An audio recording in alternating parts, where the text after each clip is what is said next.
Hi, this is Joe D. Wells. I'm a local Key West writer. I live in Old Town Key West, Florida. Around the island, I'm referred to as Island Joe. So you can pretty much ask any locals, where's Island Joe, and they can let you know where a cafe is. The book I'm going to be reading from briefly is called Her Last 7 Days in Key West. It's a short story. It's a true story, or it's based upon a true story. Everyone dies in life, and it matters to some people how they die.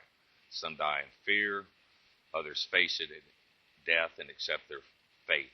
This short story is about a lady named Ruth who knew her time had come and she was leaving this world, and she knew death was knocking at her door, and she wanted to remain strong to set a good example for her children and her family. The part I'm about to read is the first page or so of chapter 3, called Day 3. Doug spent his day working, trying to give Ruth as much peace as possible, but he eagerly awaited for their sunset hours, looking at the ocean with his wife of 26 years.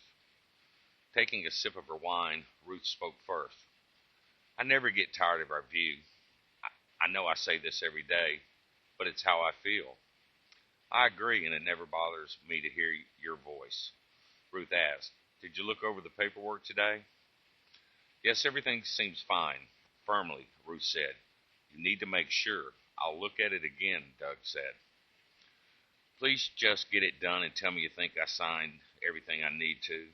I don't wish to worry about it anymore. I have other issues to deal with in my life. Doug responding quickly. No reason to be harsh with me. I realize this is not easy for either of us. Easing back in her chair. I'm sorry. I just wish to make sure I do as much as I can do before I go. No worries, I get tense also. You know, I can't figure this whole thing out. I've replayed it in my mind 1,000 times. In a light tone, Ruth asked, What movie are you watching up there? Looking at Ruth and smiling. Your grandmother on your mom's side lived to be 100 years old, and then on your dad's side both lived to be in their 90s or late 80s at least. Doug, I'm just playing the cards I was dealt.